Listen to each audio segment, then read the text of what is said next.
Madame, Monsieur, bonsoir, bienvenue à la une de ce journal. Le Moudjahed et ancien chef du gouvernement Reda Malek inhumé au carré des martyrs à El Alia, accompagné à sa dernière demeure par de nombreuses personnalités politiques et nationales, des compagnons d'armes et de nombreux citoyens. La prochaine réunion de la tripartite aura lieu le 23 septembre prochain à Gherdaya. L'Algérie n'aura pas recours à l'endettement extérieur en dépit des difficultés financières, annonce notamment le Premier ministre.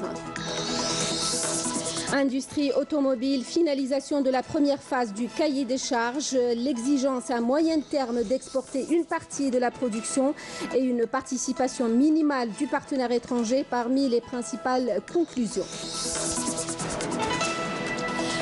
Cinéma et le FIOFA, le 10e festival international du film arabe d'Oran, J-1 avant la clôture. Nous nous intéressons ce soir à la section court-métrage.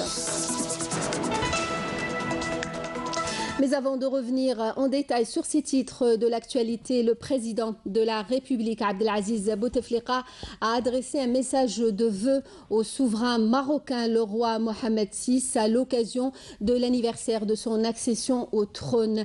Dans ce message, le chef de l'État exprime sa ferme détermination à œuvrer de concert avec lui au raffermissement des relations de fraternité et de solidarité et de bon voisinage qui lient l'Algérie et le Maroc. Le président Abdelaziz Bouteflika a félicité aussi le président de la République de Vanuatu à l'occasion de la fête de l'indépendance de son pays, dans lequel il réitère sa volonté d'œuvrer à la consolidation des relations d'amitié et de partenariat entre les deux pays. L'ancien chef du gouvernement et Moudjahed Reda Malek, décédé hier à l'âge de 86 ans, a été inhumé en début d'après-midi au carré des martyrs au cimetière d'El Alia à Alger. Ont assisté à l'enterrement aux côtés de la famille du défunt le président du Conseil de la Nation, le président de l'Assemblée populaire nationale, et le Premier ministre Abdelmadjid Tebboune notamment, mais aussi de hauts responsables de l'État, des membres du gouvernement, des personnalités politiques et nationales, des compagnons d'armes du défunt ainsi que de nombreux citoyens. Hier, dans un message de condoléances à la famille de Reda Malek, le président de la République a affirmé notamment que l'Algérie a perdu l'un de ses hommes émérites et vaillants fils, le grand militant et Moudjahed, le frère et compagnon d'armes Reda Malek, l'ami de tous, qui a œuvré dans la discrétion et parti en silence, mais dont la voix résonnera à jamais dans l'histoire de l'Algérie.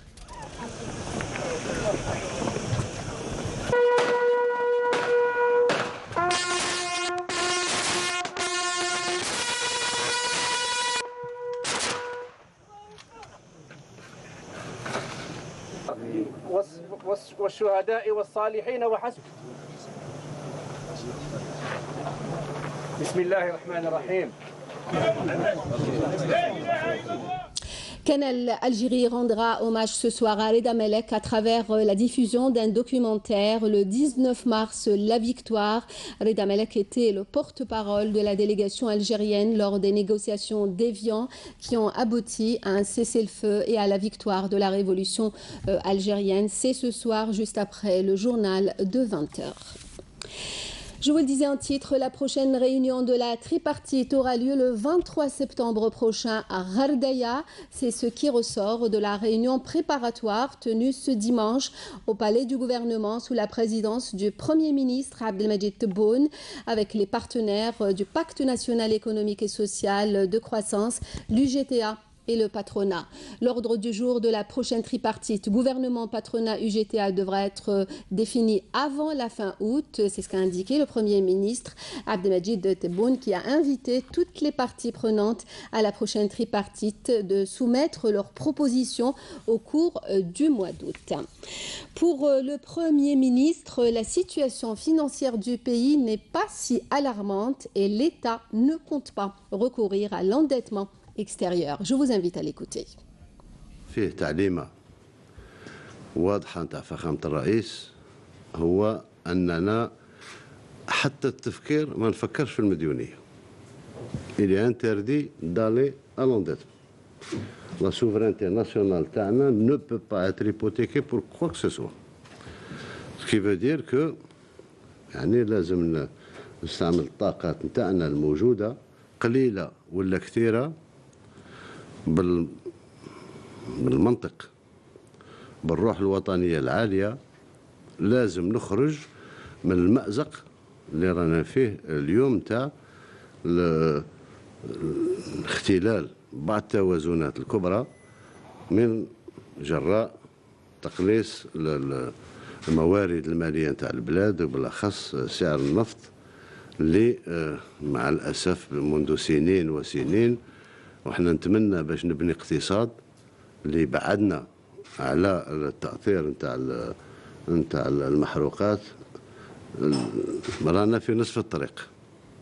On est au milieu du gué. Ou on avance ensemble, ou on va te remporter. Ce que je ne souhaite pas, ce que vous ne souhaitez pas et que personne ne souhaite. Donc la situation financière est très tendue. Ça, c'est pas un secret. Quand je dis tendue, tendue par rapport à nos ambitions de développement. Mais الدولة اليوم عندها إمكانياتها باش تسدد المرتبات باش تستورد حتى ال 35-36 مليار استيراد مقبولة ما كان حتى مشكل. ولكن الطموح نتاعنا في التنمية كيما نتوما كيما حنا nous souhaitons tous être un pays émergent à bref échéance. Nous souhaitons tous avoir une économie intégrée et non pas une économie faite en confetti avec des îlots de développement qui parfois ne se connaissent même pas, s'ignorent pas. Il y a beaucoup de choses qu'on doit discuter ensemble. Vous êtes des partenaires indissociables de la croissance économique, indissociables. Partenaire social, et je remercie Majid Sidi Saïd pour son rôle stabilisateur, le rôle de l'UGTA, très stabilisateur, qui nous permet, sans la stabilisation, sans la stabilité, on ne peut pas aller loin. Et je remercie aussi tous les entrepreneurs publics et privés pour les efforts consentis et qui font consortir encore plus pour créer la richesse qui remplacerait. Il n'y a que la richesse de l'entreprise. Il n'y a que l'entreprise qui peut créer la richesse. Doula dart li alayha. Doula elle a consenti قروض يعني بصفة حتى الجيران ولا l'Union européenne ولا quand on investit 30 à 35% de son PIB, c'est énorme. C'est énorme, c'est du point de vue économique, c'est واش جاب واش ما جابش. Je pense que c'est le moment de faire le bilan تاعنا. Abdelmajid Tebboune s'évolue rassurant. L'État encouragera donc les investissements alors que les projets en cours de réalisation, notamment ceux de l'enseignement, la santé, le logement ainsi que la prise en charge sociale, sont intouchables. المواطن فيه ناس يوميا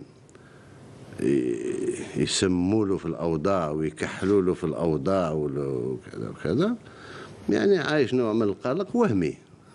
احنا لحد الآن ما قلنا لواحد سلفنا، ما قلنا لواحد أعطينا، عايشين مشاريعنا ماشية.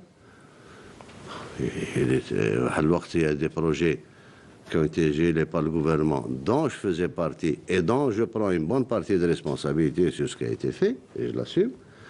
On a gelé quelques projets, mais le président de la République avait décidé que l'enseignement, la santé, le logement et la prise en charge sociale, هادو intouchables. Intouchables, quel que soit X. Donc on continue sur ce truc-là. Il faut trouver des ressources. Les ressources موجودين. كانت موجودة.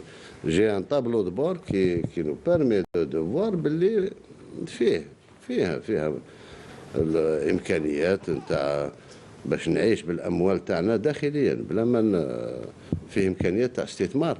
باسكو الاستثمار ما غاديش يحبس. On va aller vers l'encouragement et la priorisation totale de tout investissement qui consomme des intrants nationaux. Je suis prêt à m'engager معاكم et à travers vous, avec tous les investisseurs اللي يستثمر في قطاع اللي يستهلك المواد الأساسية نتاعنا احنا on peut aller à 90% de prêt. Priorité absolue pour le foncier.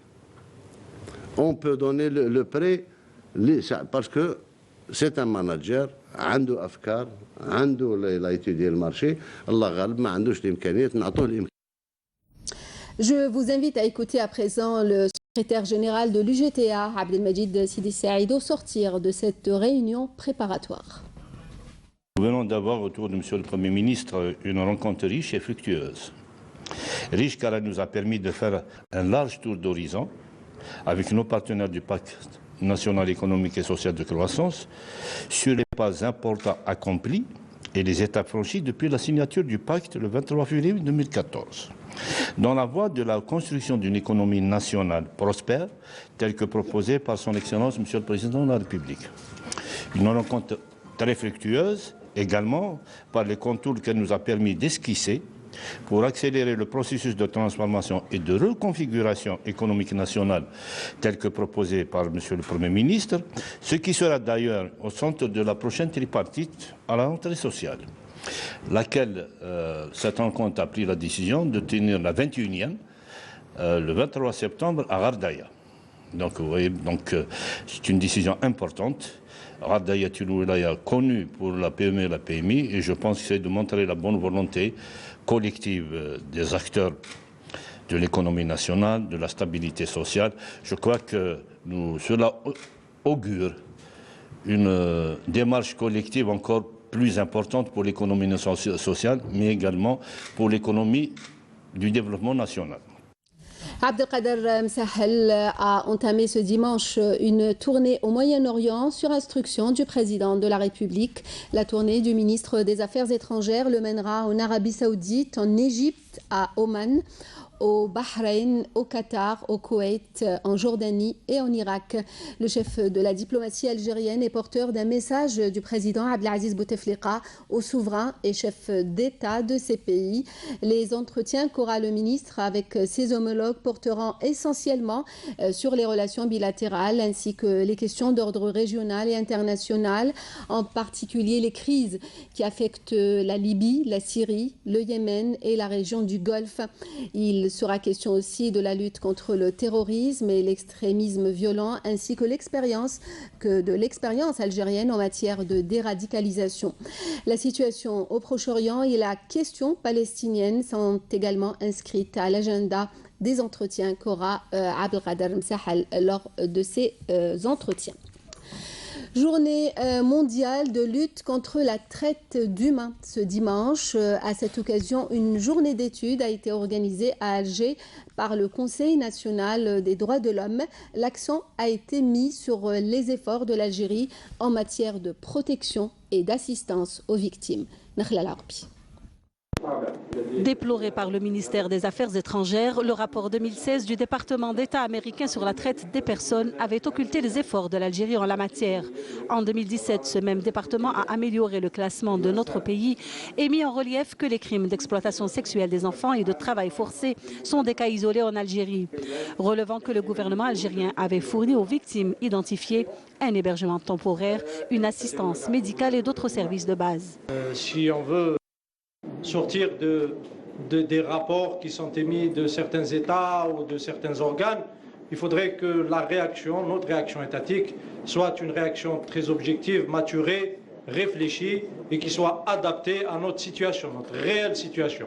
C'est la politique de notre ministère, de notre ministre.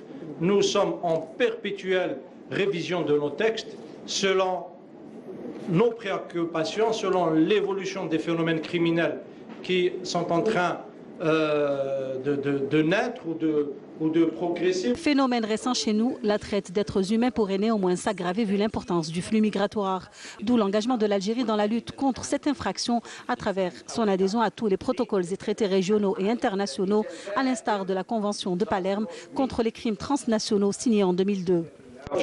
Et ensuite, par l'arsenal juridique qu'elle a mis en place. Je parle de la loi de 2009 qui a créé une section spéciale relative à la traite des personnes.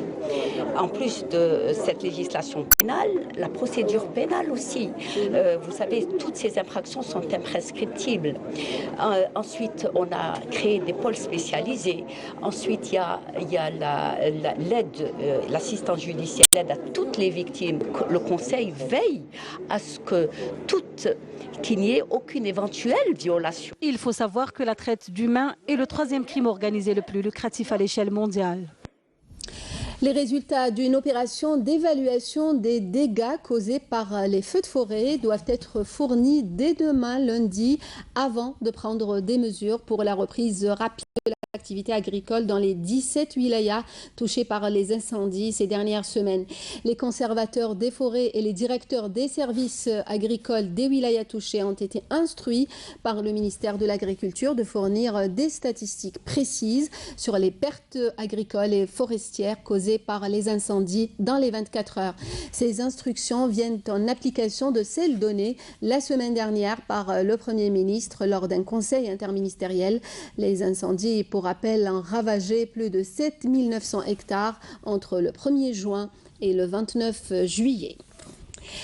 La première phase d'élaboration du nouveau cahier des charges régissant l'industrie automobile en Algérie a été finalisée. C'est ce qu'a annoncé aujourd'hui le ministère de l'Industrie et des Mines.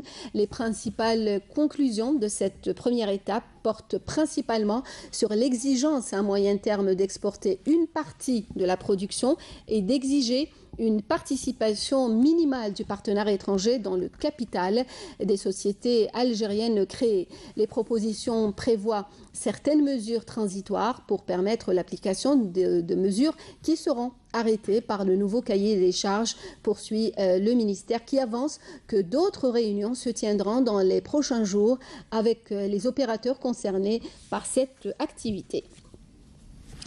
Le secteur de l'habitat dans la wilaya de l'Arwat est en plein développement. Malgré l'été, les autorités locales veillent au respect des délais pour la réalisation du programme global de 6 000 logements, tous types confondus. Abdelhalim Yaïch. La wilaya de l'Arwat va bientôt réceptionner plus de 4 000 logements de type public locatif dans le cadre d'un important programme de logement. Les travaux se poursuivent malgré la baisse du rythme de réalisation due aux fortes chaleurs de la saison estivale. En été, les travaux n'avancent pas très vite. On manque cruellement de main-d'œuvre. Nous faisons quand même notre travail de 6h à 14h. Les autorités locales sont à pied d'œuvre pour le suivi des travaux et veillent à lever tous les obstacles et difficultés posés par les entrepreneurs pour le respect des délais de réalisation.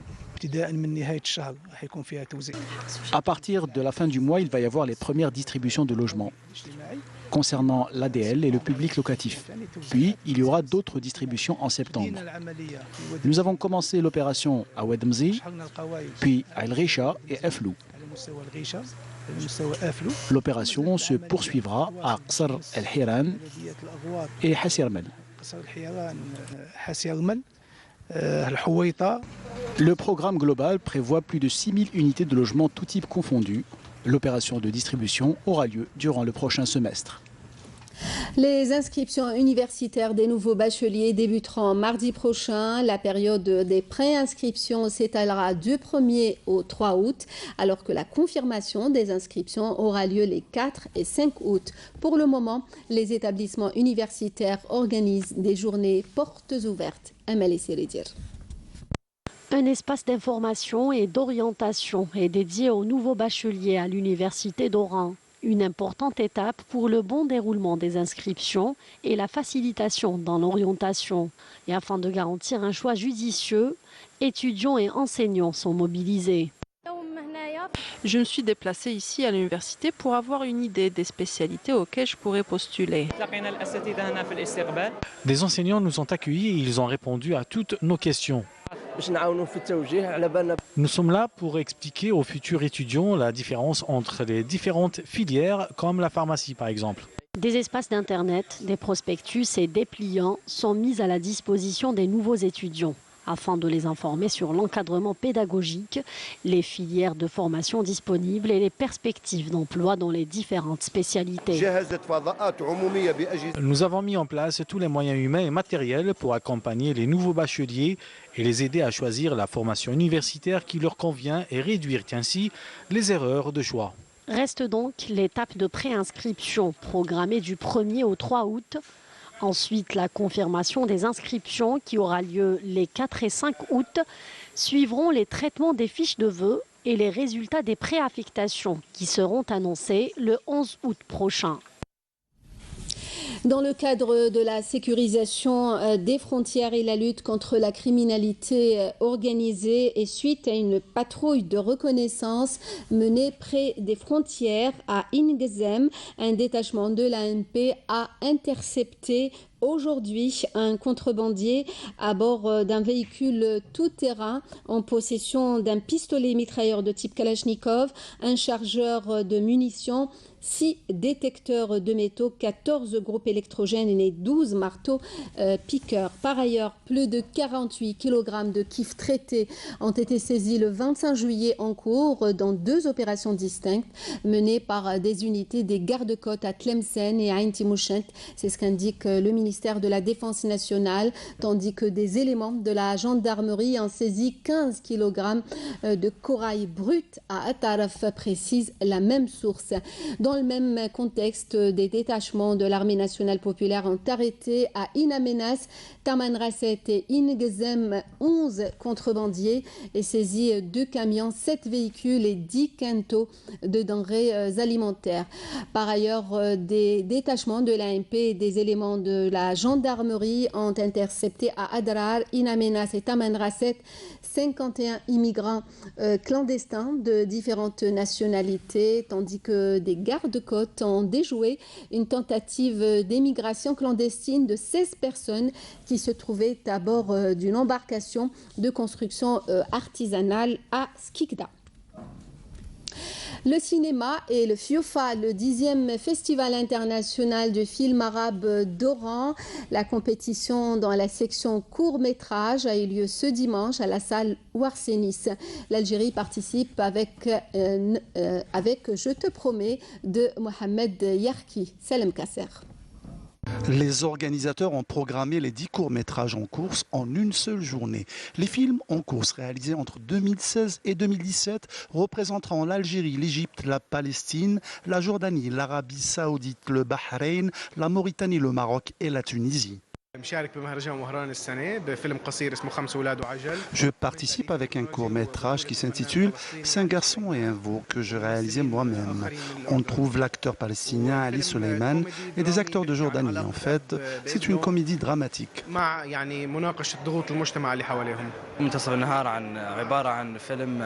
Au milieu de la journée, Montasaf Nahar est un drame psychologique d'Arabie Saoudite. C'est l'histoire d'un jeune homme qui souffre de troubles psychologiques qui lui arrivent en pleine journée. L'Algérie est en course avec Nouadek, Je te promets de Mohamed Yarki, une œuvre datant de 2016 qui raconte la promesse d'un jeune homme à sa sœur de lui faire visiter un jour la grande ville qu'ils comptent en duo de leur village.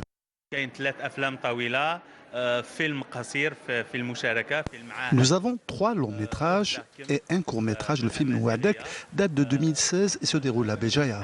Le jury devant désigner les lauréats de cette section est présidé par le réalisateur algérien établi aux Pays-Bas, Kerim Tredia.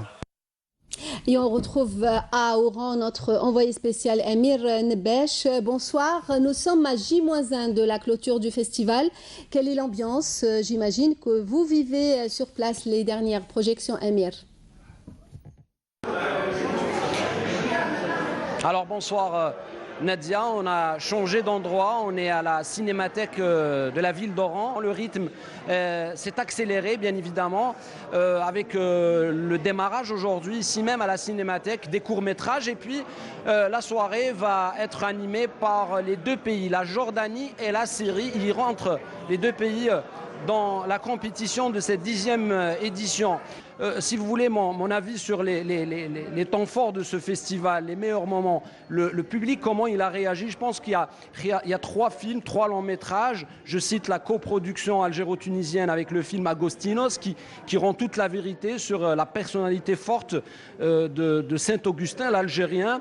Et puis un film égyptien, Les derniers jours de la ville, qui est en fait une sorte de transposition, de voyage dans les ruelles du Caire, dans cette atmosphère bien sûr qui est marquée par ces changements politiques. Et puis Karim Moussaoui bien sûr qui a marqué avec son film, qui est classé aussi dans les films qui racontent des histoires liées à un vécu ici en Algérie.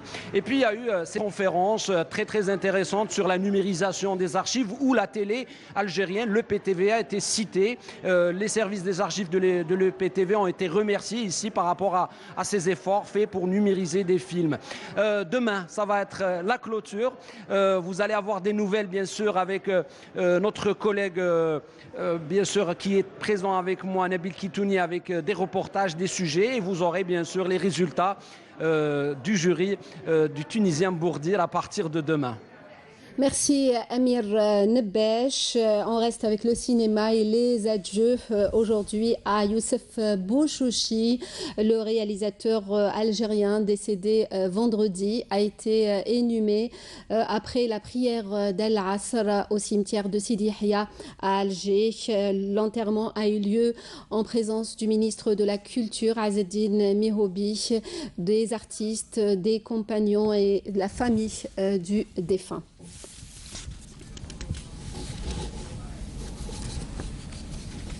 On arrive au sport mondial de handball des moins de 21 ans. La finale se joue en ce moment. Nous recevons ces images en direct de la salle Harsha. L'Espagne joue face au Danemark. Nous vivons les derniers instants de cette finale.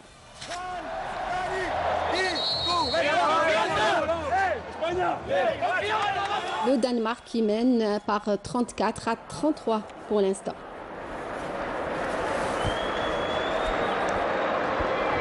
Voilà, quelques secondes de la fin de cette rencontre.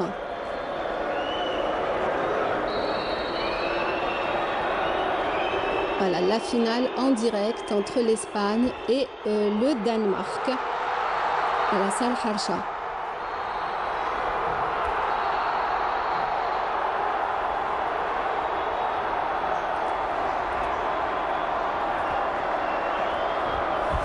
Voilà, des images que l'on reçoit en direct.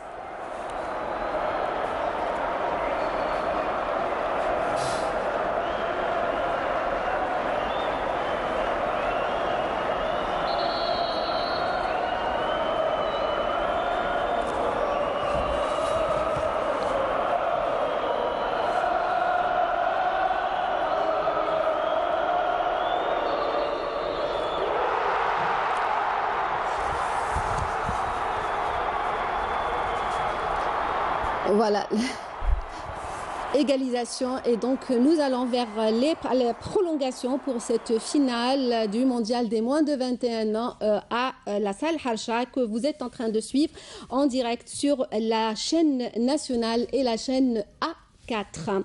On reste avec le sport, équitation et le challenge mondial. Finale des finales saut d'obstacles. Merbah remporte la médaille d'argent. L'Algérien Merbah qui remporte la médaille d'argent hier. Amel Messaïd.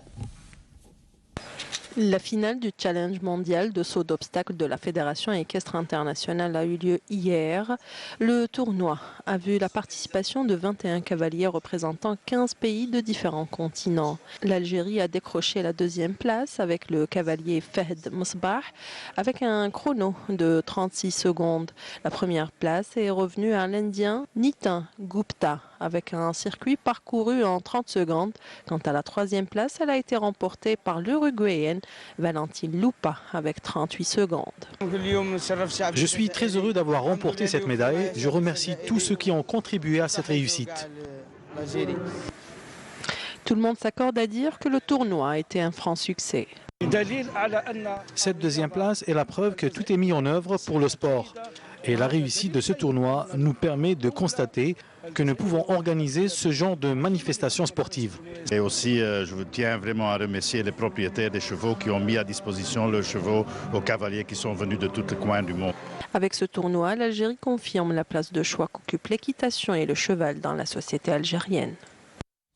Direction Tindouf à présent pour parler de ce jeu traditionnel, un jeu de société très prisé dans cette région et qui passionne autant les femmes que les hommes. Il s'agit de SIG. Les joueurs ont juste besoin d'un tas de sable, de cailloux et de bâtonnets. Menel Boutouaba. Il existe encore des jeux traditionnels légués par les aïeux qui n'ont pas perdu de leur popularité au sein des populations du Sahara algérien. À Tindouf, c'est grâce au SIG que les habitants meublent leur temps. Un jeu mixte, bien sûr, pratiqué généralement lors des fêtes et durant le mois de Ramadan. Pour y jouer, un tas de sable, ce qui ne manque pas dans le désert, des cigates ou bâtonnets, des cailloux et des petits morceaux de bois ou de roseaux. On met du sable et on distribue des cailloux et des bâtons, 10 contre 10, et on joue ensemble. Une équipe prend les cailloux et l'autre les bâtonnets. En gros, c'est ça le SIG. Dans cette partie en cours, c'est notre équipe qui est en train de gagner. Nous avons battu l'autre équipe à plate couture.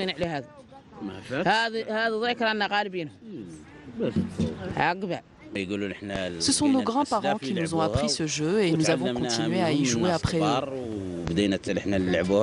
Chaque équipe se déplace donc en haut du tas de sable en direction de l'équipe adverse pour tenter de faire sortir l'adversaire de la compétition. Le score est déterminé en fonction de la position prise par les bâtonnets au cours du jeu. Simple en apparence, le jeu demande néanmoins beaucoup de pratique et de concentration. Il s'apparente au jeu d'échecs. Outre son aspect récréatif, il sert aussi à développer les capacités mentales des joueurs.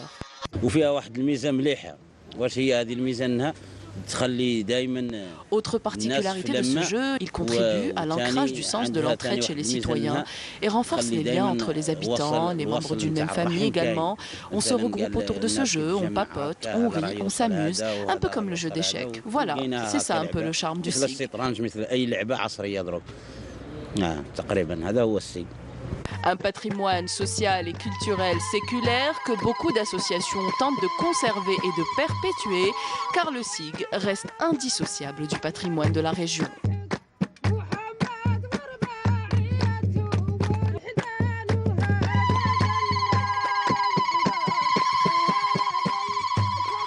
Le rappel des principaux titres à la fin de ce journal. Le Moudjahed et ancien chef du gouvernement Reda Melek inhumé au carré des martyrs d'El Alia, accompagné à sa dernière demeure par de nombreuses personnalités politiques et nationales, des compagnons d'armes et de nombreux citoyens. La prochaine réunion de la tripartite aura lieu le 23 septembre prochain à Ghardaya. L'Algérie n'aura pas recours à l'endettement extérieur en dépit des difficultés financières, annonce notamment le Premier ministre. Industrie automobile, finalisation de la première phase du cahier des charges, l'exigence à moyen terme d'exporter une partie de la production et une participation minimale du partenaire étranger parmi les principales conclusions. Le cinéma et le FIOFA, le 10e Festival international du film arabe d'Oran, J-1 avant la clôture. Nous nous sommes intéressés ce soir à la section court-métrage. Merci de nous avoir suivis. Le prochain journal est à 20h, l'édition en arabe demain à midi. Fella Abraz, vous retrouverez à 19h pour le journal. Passez une très bonne soirée.